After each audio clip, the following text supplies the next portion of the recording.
नमस्कार, बहुत स्वागत है आपका एबीपी गंगा में। मैं हूं आपके साथ प्राची पारशर। शाम के 7 बज चुके हैं और वक्त हो गया है सुनो यूपी का। शुरुआत करेंगे गाजीपुर से आ रही खबर के साथ, जहां सदर कोतवाली इलाके के महमदपुर चौराहे के पास उस वक्त अफरा तफरी मच गई जब एक गैराज के पास खड़ी गाड़ियां अचानक धू धू कर जलने लगी। आग की घटना की जानकारी गैराज मालिक कयाम इमाम ने फायर विभाग को दी। उसके बाद स्थानीय लोग गाड़ियों में लगी आग को बुझाने में जुट गए। काफी देर बाद दमकल विभाग की टीम ने आग पर काबू पाया। तब तक कई गाड़ियां जलकर खाक हो गई थीं। गैराज मालिक ने कहा कि रंजिश के कारण आग लगाई गई है। तस्वीरें हम आपको दिखा रहे हैं। गैराज के बाहर खड़ी ये गाड़ियां अचानक धुंधू कर जलने लगी। जैसे ही इसकी सूचना फायर ब्रिगेड को दी गई, फायर ब्रिगेड की गाड़ियां मौके पर पहुंच गई और आग पर काबू पाने की कोशिश की गई। गैराज मालिक के मुताबिक साजिशन किसी ने जानबूझकर गाड़ियों में आग लगाई। और अब बात अमरोहा की, जहां भूमाफिया पर एमडीए का चाबुक चला है। जी हां, प्रशासन ने अवैध प्लांटिंग को गिरा दिया। बिना लेआउट पास कराई ही कॉलोनी बनाने की कोशिश की गई थी। आपको बता दें कि अमरोहा के गजरौला मोहल्ला कृपानाथ में कुछ भूमाफियाओं के हौसले इतने बुलंद हैं कि उन्होंने बिना लेआउट पास कराई ही अवैध प्लॉटिंग कर दी। आपको बता दें कि एमडीए के अधिकारियों के बीच तीखी नोकझोंक भी हुई, लेकिन एमडीए के अधिकारियों ने पुलिस की मदद और जेसीबी मशीन से गजरौला क्षेत्र में हुई अवैध प्लॉटिंग को जेसीबी की मदद से ध्वस्त करा दिया। उधर वाराणसी विकास प्राधिकरण ने अवैध निर्माण के खिलाफ अभियान चलाया, जिसके तहत वरुणा कॉरिडोर के ग्रीन बेल्ट पर एक होटल के अवैध कब्जे को ढाया गया। होटल मालिकों ने ग्रीन बेल्ट पर बाउंड्री वॉल बनाकर अवैध कब्जा किया हुआ था, जिसको बीडीए ने ध्वस्त किया और होटल संचालक को गंभीर चेतावनी भी।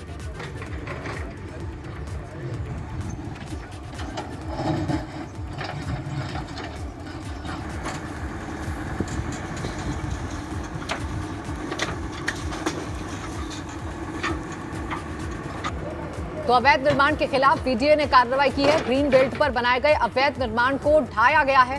होटल संचालक ने ग्रीन बेल्ट पर कब्जा किया था।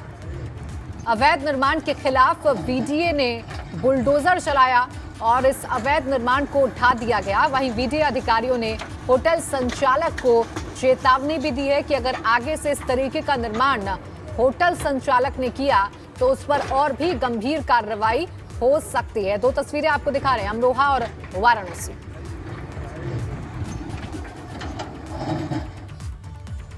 उधर सुप्रीम कोर्ट में मुख्तार अंसारी मामले की सुनवाई हुई। इस दौरान मुख्तार के वकील मुकुल रोहतगी ने कोर्ट में मुख्तार अंसारी के यूपी के जेल में ट्रांसफर किए जाने को लेकर सवाल उठाए और मुख्तार की जान को खतरा बताया। वकील मुकुल रोहतगी ने कहा कि मुख्तार अंसारी 5 बार से विधायक रहे हैं, इसलिए उन्हें यूपी की जगह दिल्ली की जेल में भी ट्रांसफर किया जा सकता है।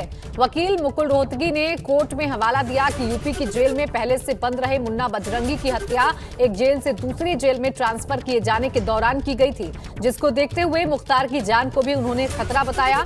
इतना ही नहीं, मुख्तार अंसारी के केस को भी दिल्ली कोर्ट में ट्रांसफर करने की मांग की गई, जबकि यूपी सरकार की तरफ से वकील एसजी मेहता ने मुख्तार के ऊपर दर्ज 13 संगीन मामलों का हवाला देते हुए उन्हें पंजाब जेल से यूपी भेजने की मांग की।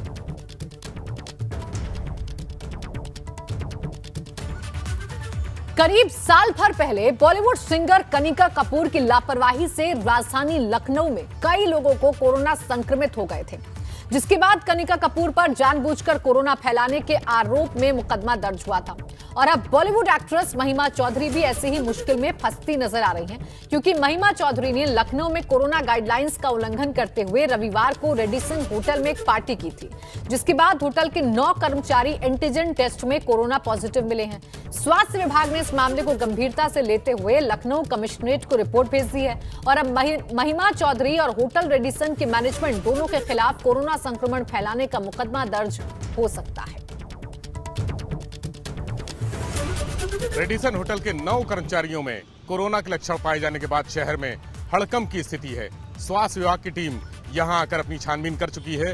पूरे होटल को सैनिटाइज किया गया है, साथ ही यहां पर जो गेस्ट रुके हुए थे उनको वापस भेज दिया गया है। इसी होटल में रविवार को बॉलीवुड एक्ट्रेस महिमा चौधरी की पार्टी हुई थी। उस पार्टी में बड़े बड़े शहर के जो नामी लोग हैं, गणमान्य लोग हैं, वो शामिल हुए थे।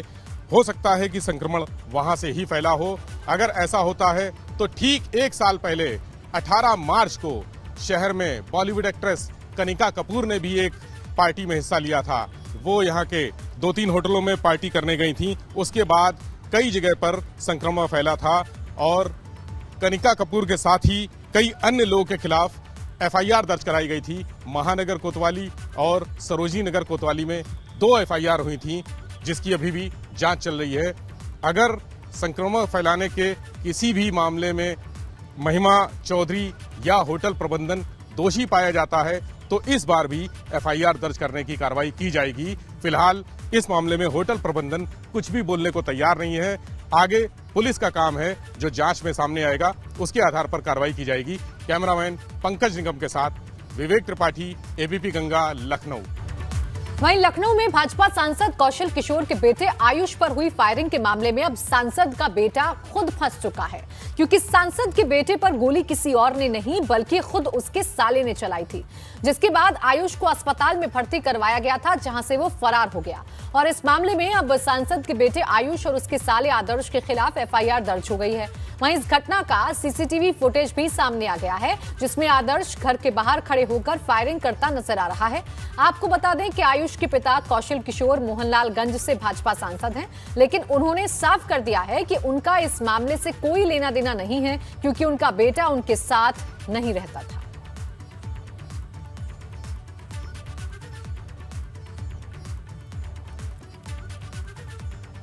वहीं शराब माफिया के खिलाफ चलाए जा रहे अभियान के तहत फिरोजाबाद प्रशासन ने बड़ी कार्रवाई की है। पुलिस प्रशासन ने 4 महीने पहले हुए शराब कांड के मुख्य आरोपी सुखबीर सिंह यादव की 1 करोड़ की संपत्ति कुर्क की है। ढोल ताशों के साथ पहुंचे प्रशासन ने पहले मुनादी कराई, फिर सुखबीर सिंह यादव के घर की कुर्की की कार्रवाई की गई, जिसमें करीब 1 करोड़ की संपत्ति कुर्क की गई। आपको बता दें कि 4 महीने पहले शेखोपुर गांव में 3 लोगों की जहरीली शराब पीने से मौत हो गई थी, जिसके मुख्य आरोपी सुखबीर सिंह यादव को गिरफ्तार कर जेल भेजा गया था और उस पर गैंगस्टर एक्ट के तहत कार्रवाई की गई थी। अभी सुखबीर सिंह जेल में बंद है। पुलिस के द्वारा इसे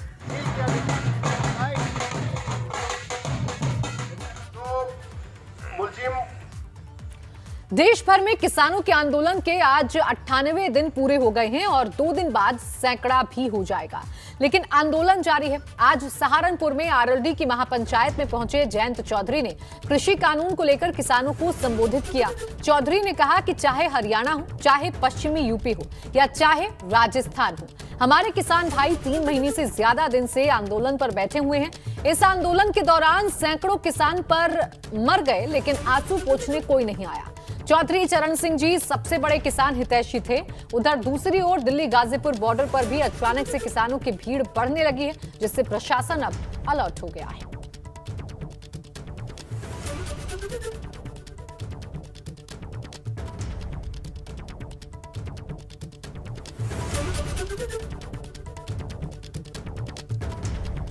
तो देखिए, लगातार 98 दिन अब किसान आंदोलन ने पूरे कर लिए हैं और 2 दिन बाद सेंचुरी पूरी हो जाएगी, यानी 100 दिन हो जाएंगे किसान आंदोलन को।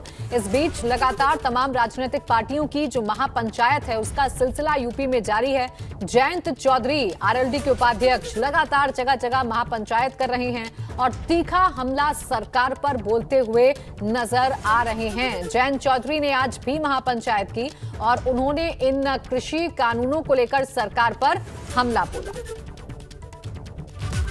किसी अफसर के जाने पर आम लोगों को दुखी होते हुए तो आपने कई बार देखा और सुना भी होगा, लेकिन आज हम आपको एक ऐसी तस्वीर दिखाने जा रहे हैं जब एक अफसर का जिले से ट्रांसफर होने पर लोगों ने जश्न मनाया। मामला बरेली का है, जहां कमिश्नर रणवीर प्रसाद का ट्रांसफर होने की खबर मिलते ही व्यापारियों ने ढोल नगाड़े बजाकर और मिठाइयां बांटनी शुरू कर दी। व्यापारियों का कहना है कि कमिश्नर रणवीर प्रसाद लगातार कुतुबखाने बाजार में ओवरब्रिज बनाने की बात कर रहे थे, जबकि व्यापारियों का कहना था कि कुतुबखाने पर फ्लाईओवर बनने से उनका व्यापार चौपट हो जाएगा। व्यापारियों ने कई बार कमिश्नर से लेकर मुख्यमंत्री तक इसकी शिकायत की थी। व्यापारियों का कहना है कि मुख्यमंत्री से शिकायत के बाद कमिश्नर का ट्रांसफर हो गया है, जिसके बाद बरेली के व्यापारी जश्न मना रहे हैं।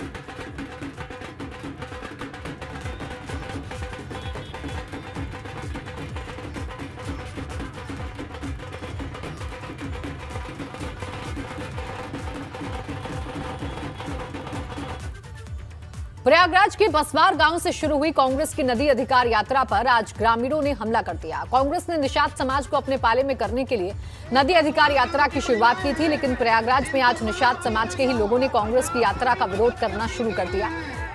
ये घटना उस वक्त हुई जब प्रदेश कांग्रेस अध्यक्ष अजय कुमार लल्लू लोगों को संबोधित कर रहे थे। तभी निषाद पार्टी के कार्यकर्ताओं और कांग्रेस कार्यकर्ताओं के बीच झड़प हो गई और निषाद पार्टी के लोगों ने कांग्रेस के मंच पर कब्जा कर लिया और कांग्रेसियों को गांव से बाहर कर दिया। विरोध कर रहे लोगों का कहना था कि कांग्रेस निषादों के नाम पर बेवजह की राजनीति कर रही है।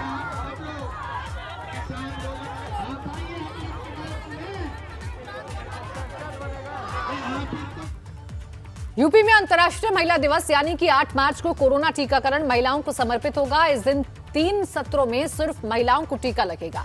वहीं टीकाकरण करने वाली टीम में भी सिर्फ महिलाएं ही होंगी। इस संबंध में अपर मुख्य सचिव समेत मोहन प्रसाद ने सभी जिलाधिकारियों और मुख्य चिकित्सा अधिकारियों को आदेश जारी कर दिया है। टीकाकरण सुबह 9 बजे से शाम 5 बजे तक चलेगा। सुबह 9 से 11 बजे तक प्री पंजीयन कराने वालों को टीका लगाया जाएगा। इसके बाद पहले आओ पहले पाओ की तर्ज पर टीकाकरण होगा।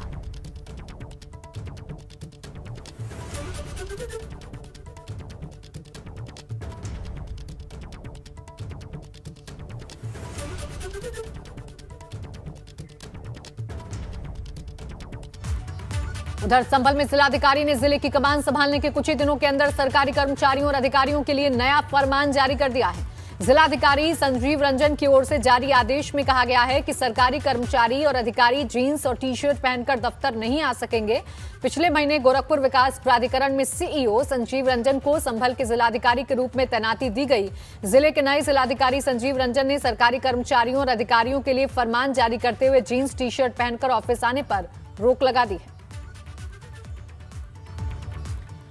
और अब खबर रामनगरी अयोध्या से। भव्य राम मंदिर निर्माण के लिए चलाए गए समर्पण निधि से दान में कितना पैसा आया अब तक आंकलन नहीं हो पाया है।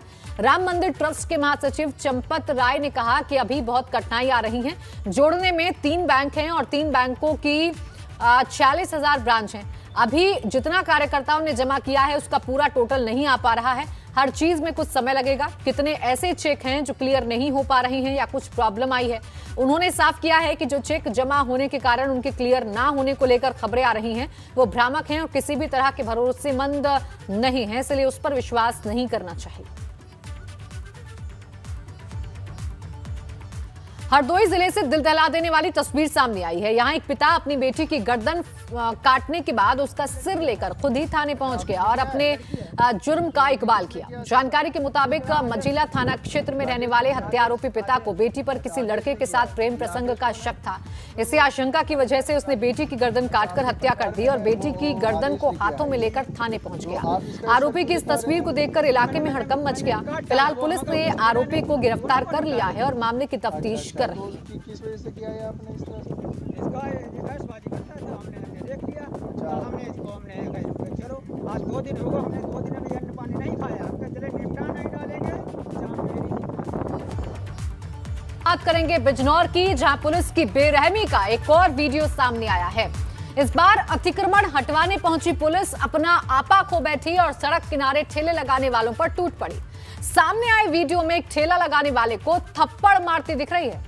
इसके बाद भी दुकानदार नहीं माना और जेसीबी मशीन पर लेट गया, जिसके बाद पुलिस कर्मियों ने उसे पकड़कर थाने पहुंचाया, लेकिन पुलिस वालों का थप्पड़ मारते वीडियो वायरल हो रहा है।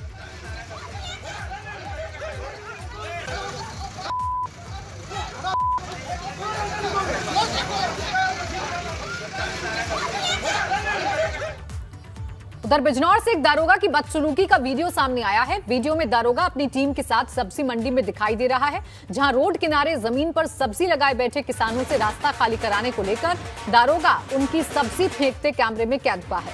दारोगा का नाम अजादार हुसैन जैदी बताया जा रहा है, जो कि मंडावर थाने में तैनात है। वीडियो रविदास जयंती के दिन का है। इलाके के संत रविदास जयंती को लेकर जुलूस निकाला जाना था।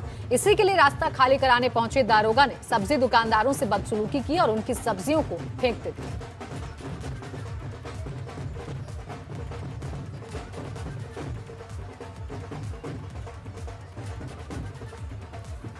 तस्वीरें हम आपको दिखा रहे हैं। दारोगा की बदसलूकी का ये वीडियो वायरल हो रहा है और ये वीडियो सब्जी मंडी का बताया जा रहा है, जिसमें दारोगा सब्जी विक्रेताओं की सब्जी फेंकते हुए नजर आ रहे हैं। दरअसल रविदास जयंती के जुलूस के लिए रास्ता खाली करा रहे थे और इस दौरान सब्जी में लात मारते हुए नजर आए।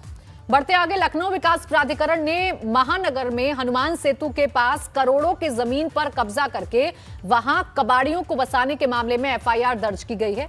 एलडीए ने कैसरबाग के डिवाइन अपार्टमेंट में रहने वाले मोहम्मद फरहान भाटी और उसके भाई अहमद भाटी के खिलाफ केस दर्ज कराया है। एलडीए के अधिकारियों का कहना है कि दोनों भूमाफिया हैं और नजूल की जमीन पर कब्जा कर वहां पर कबाड़ की दुकानें लगवाकर वसूली करते थे। करीब 10 साल से उस बेशकीमती जमीन पर कबाड़ रखने वालों से मोटा किराया भी वसूला जा रहा था। दोनों ने फर्जी तरीके से जमीन पर अपनी दावेदारी भी जताई और एलडीए को करोड़ों रुपए के राजस्व का नुकसान पहुंचाया। अब पुलिस इस मामले की जांच कर रही है। जिस जमीन पर हम इस वक्त मौजूद हैं वो सरकारी रिकॉर्ड में नजूल की जमीन है। सरकारी दस्तावेजों में ये जमीन सहकारी समिति आवास लिमिटेड के नाम आवंटित की गई थी।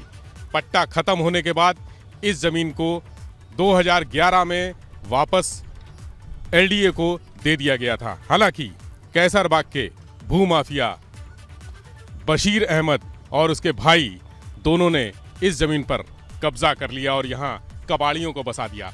आप देख रहे हैं कि इस जमीन पे चारों तरफ कबाड़ ही कबाड़ भरा हुआ था। एलडीए ने ये जमीन 2 दिन पहले ही खाली कराई है और इसके साथ ही दोनों भाइयों के खिलाफ एफआईआर दर्ज कराई है। उन्हें भूमाफिया के रूप में चिन्हित भी किया गया है। जल्द दोनों की गिरफ्तारी की भी तैयारी है। हम आपको बता दें कि इस जमीन की कीमत करोड़ों रुपए है। शहर के बीचों बीच बसी इस जमीन को कई दिनों से कब्जा करके यहाँ पर कबाड़ियों को बसाकर उनसे किराया भी वसूला जा रहा था। लेकिन एलडीए की नज़र जब इस पर पड़ी है उसके बाद कार्रवाई शुरू हुई है। बहुत जल्द बशीर और उसके भाई की गिरफ्तारी की तैयारी की जा रही है। कैमरामैन राजू के साथ विवेक त्रिपाठी, एबीपी गंगा, लखनऊ। और सहारनपुर में ड्रग विभाग और पुलिस ने अवैध रूप से दवाई ले जा रहे 2 युवकों को गिरफ्तार किया है। पुलिस ने इनके पास से लाखों रुपए की दवाइयां, नकदी और कार बरामद की है। काफी लंबे समय से ये लोग अवैध दवाइयों की सप्लाई कर रहे थे। थाना सदर बाजार पुलिस और ड्रग विभाग ने विश्वकर्मा चौक के पास से इन ड्रग तस्करों को गिरफ्तार किया है। आपको बता दें कि पिछले काफी समय से सूचना मिल रही थी कि कुछ लोग अवैध रूप से दवाइयों की सप्लाई करते हैं, जिसको लेकर लगातार ड्रग विभाग और पुलिस चेकिंग कर रही थी।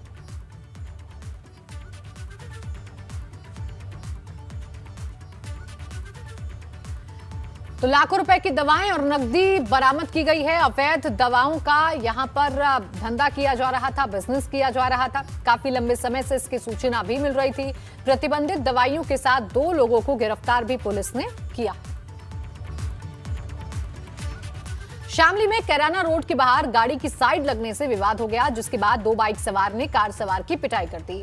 मारपीट का ये वीडियो एबीपी गंगा के कैमरे में कैद हो गया। पूरी घटना के दौरान आसपास के लोग तमाशबीन बने रहे। तस्वीरें हम आपको दिखा रहे हैं। दरअसल ये जो पूरा बवाल है इस बात को लेकर हुआ था कि गाड़ी की साइड लग गई थी, जिसके बाद कार सवार 2 लोगों ने, बाइक सवार 2 लोगों ने कार सवार के साथ मारपिटाई शुरू कर दी।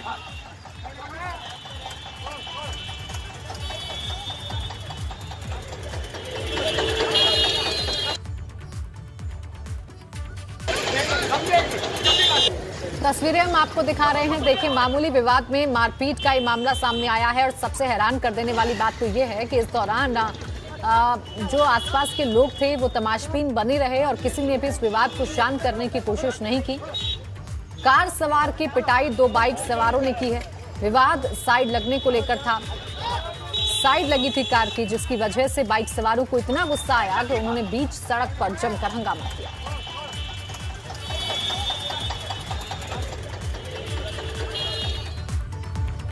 और इसी के साथ सुनो यूपी में बस इतना ही। आप बने रहिए एबीपी गंगा के साथ।